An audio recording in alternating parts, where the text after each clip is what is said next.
He stood before a congregation of 500, his voice calm, his eyes filled with conviction. "Sin," he said, "is a disease. And I am the cure." Every Sunday, they came in broken, and left feeling born again.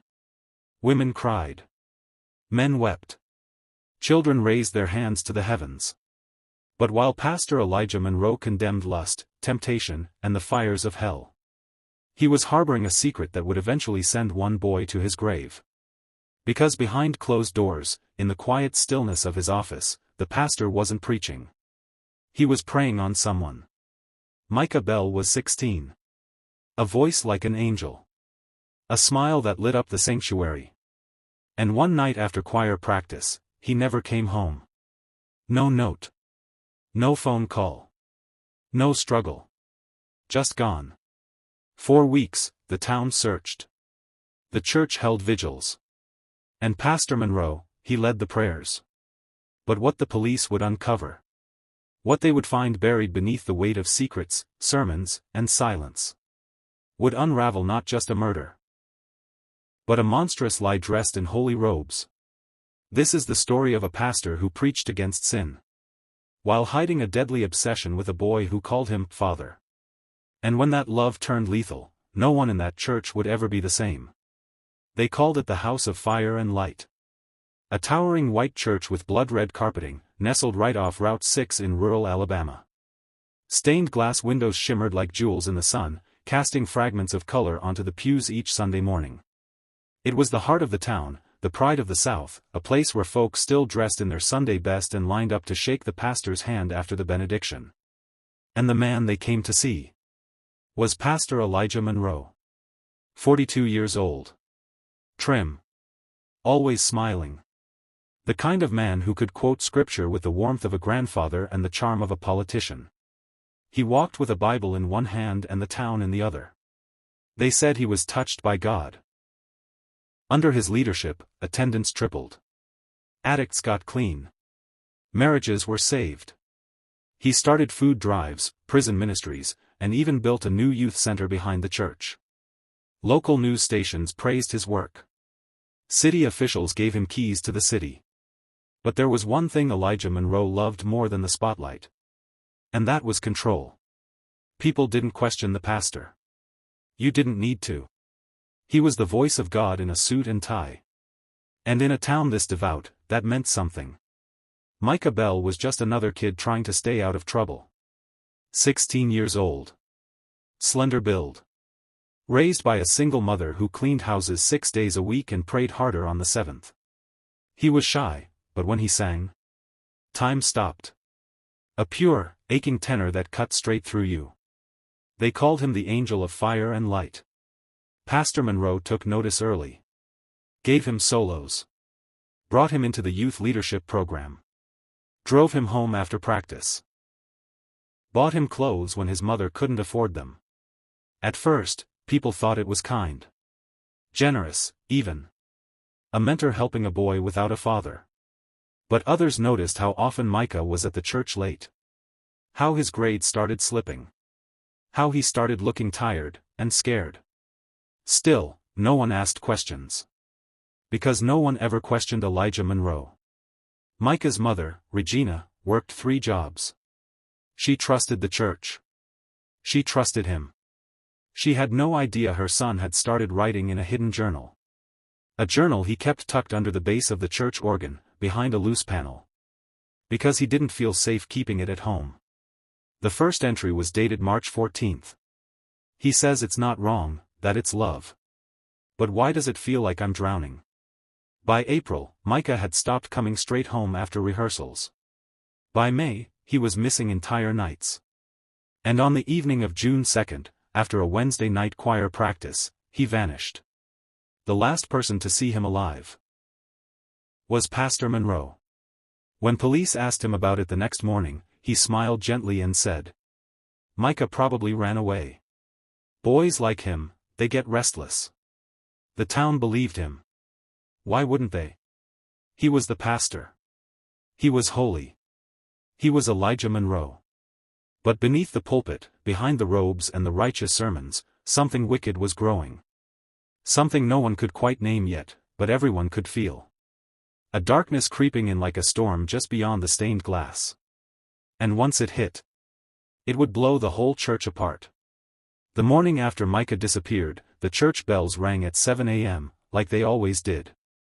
But for Regina Bell, the sound was different that day. It didn't feel holy. It felt hollow. She had woken up to an empty bed and a phone that wouldn't ring. No text. No voicemail. No sign of her son. At first, she thought maybe he was at the youth center. Or maybe he stayed at a friend's. Micah was responsible. Quiet. A little distant lately, yes, but never reckless. By 10 a.m., she was pacing the floor. By noon, she was calling hospitals. And by 4 p.m., she filed a missing persons report. The police barely flinched. "He's 16, the officer said. He probably just needed a break. Teenagers run off all the time." But Regina knew her boy. And he didn't just run off. Not without his backpack. Not without his asthma medication. Not without telling her. Detective Carla Hensley was the only one who listened. A former churchgoer herself, she knew the politics of fire and light. She knew Monroe's pull. But she also knew something else. Micah wasn't the first kid to vanish from a church in Alabama. And he wouldn't be the last. Hensley requested security footage from the church parking lot. The church declined. Claimed their system was under maintenance. When she asked to speak with Pastor Monroe, he invited her into his office with a smile. He wore a black suit and a gold cross. His tone was gentle. Measured. "Micah is a troubled soul," he said. "He's been fighting demons for a while now. You know, temptation. Confusion. These kids today." Then he folded his hands and looked her dead in the eye. "I loved that boy like a son." But something in his voice flickered. Too smooth. Too rehearsed. Too controlled. Hensley left the office with more questions than answers. That night, she got a call. Anonymous tip. A woman said she saw a dark sedan pull away from the church around 9:45 p.m. the night Micah disappeared. She couldn't see who was driving, but she recognized the church logo on the back bumper. It was Pastor Monroe's car. When police confronted him, he didn't flinch. "I drop off a lot of kids," he said. "Sometimes they need to talk. Sometimes they just need to get away from home." Micah was one of those kids.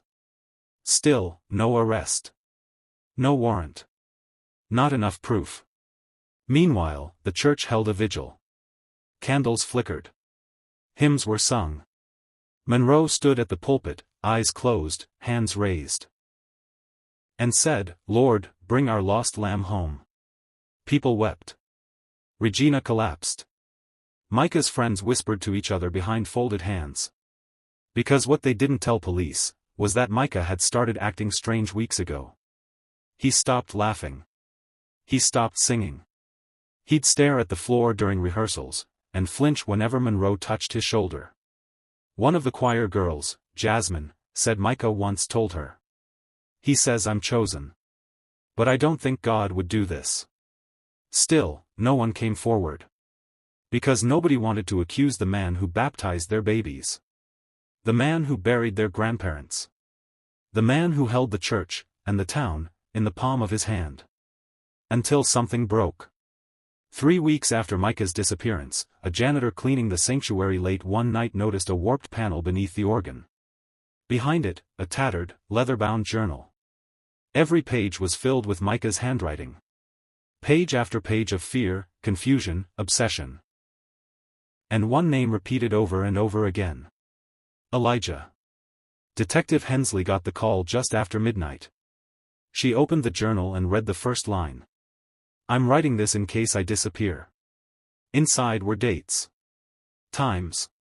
Descriptions of private meetings. Scripture references twisted into something else entirely. Mentions of gifts, threats, shame, and silence. One passage read. "He says if I tell, I'll go to hell. But I think I'm already there." The journal was a cry for help. And now, finally, Hensley had something concrete. But when she brought it to her superiors, they hesitated. The pastor had influence. The church had money. The town had eyes everywhere. And nobody wanted to go to war with God's man. Still, Hensley pressed forward. She interviewed every choir member. Every youth counselor. Every person who had access to that church between 8 and 10 p.m. the night Micah vanished. And one boy, Ethan Moore, 17, finally cracked. He said he saw something on Monroe's computer once. He didn't want to look. He didn't mean to look. But it was open. And there were pictures. Of Micah. In his robe. In Monroe's office. Smiling, but not happy. Terrified. Ethan never told anyone. He was scared. He thought no one would believe him. Now he wanted to make it right. And suddenly, for the first time since Micah vanished, Detective Hensley could see it. The facade was starting to crack. The truth was clawing its way to the surface. And the man in the pulpit wasn't just a preacher. He was a predator. Wrapped in scripture. Shielded by silence. And running out of time. Because the next clue wouldn't come from a journal, or a friend, or a prayer. It would come from the woods. Where something dark was waiting to be found. July 18, 6 weeks since Micah Bell vanished. The Alabama summer was suffocating, thick air, buzzing flies, and cracked earth that hadn't seen rain in over a month. 2 local kids were walking near the creek behind the old iron mill, throwing stones, killing time, until they smelled something. Something sour. Metallic. Rotting. They thought it was a deer at first. But deer don't wear sneakers.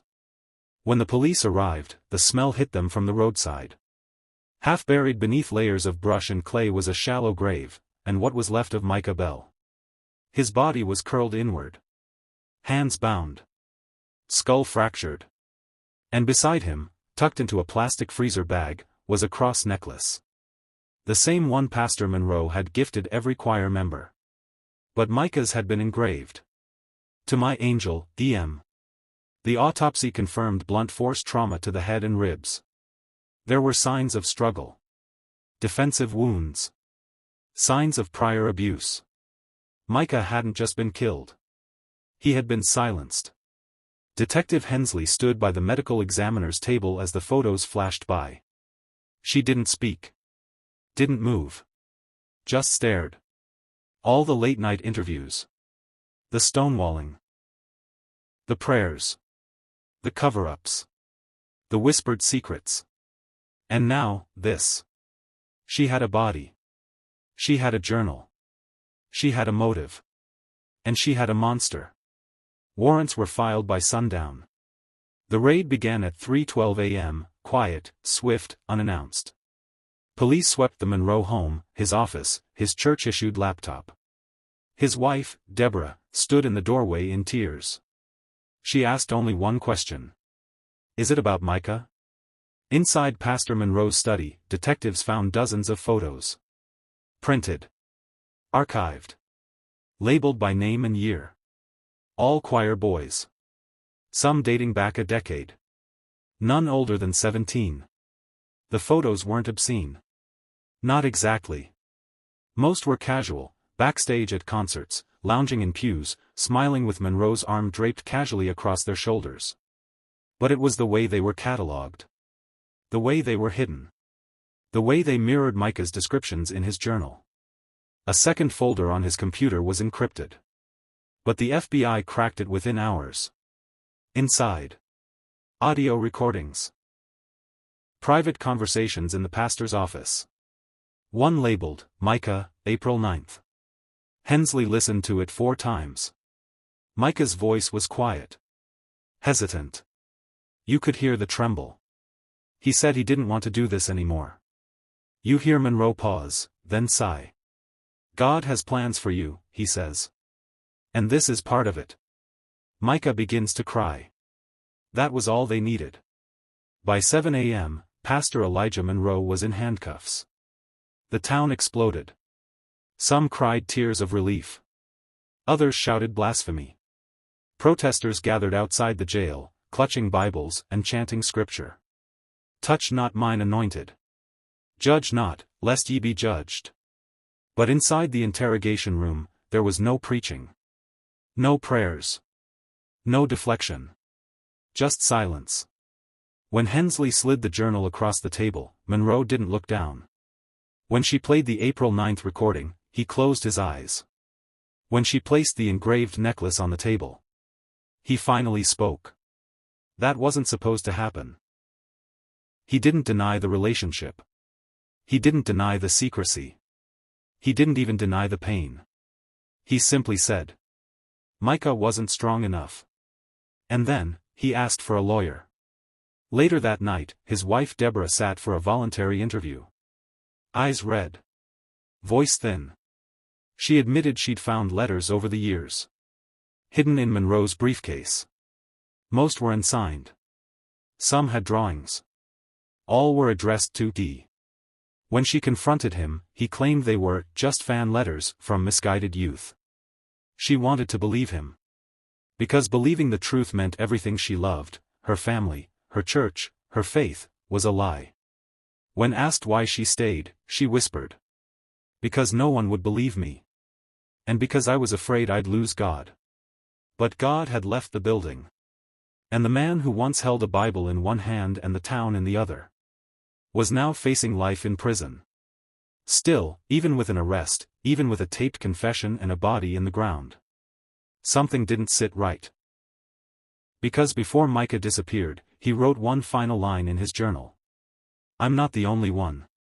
And if that was true, then Pastor Monroe's sins might stretch far beyond one boy. Far beyond one murder. Far beyond one church. And the real question wasn't whether justice would be served, but how many others had suffered, in silence. The trial began in early October.